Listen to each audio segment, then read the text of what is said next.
தமிழென்னும் சரக்கையேற்றி புலமையென்னும் கடலில் ஓடினேன். அங்கே ஆணவம் என்ற பாறை தாக்கிவிட்டது. அதனால் வந்த வினையப்பா வினை. ஓஹோ, ஆணவங்கிற பாறை தாக்கிட்டதோ? அப்பா, நீ மாடு மேய்க்கும் சிறுவனே அல்ல. நிச்சயமாக சொல்லுகிறேன், முத்தமிழுக்கும் தெய்வம் நீ. இந்த அவையை சோதிக்காதே. என் தமிழ் மீது ஆணை. நீ யாருன்னு சொல்லிவிடு, சொல்லிவிடு. பாட்டி, உனக்குத்தான் எல்லாம் தெரியுமே.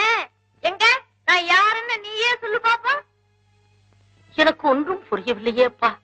நல்ல நிதானமா கண்ணை மூடி சிந்திச்சு பாரு, நான் யாருன்னு புரியும்.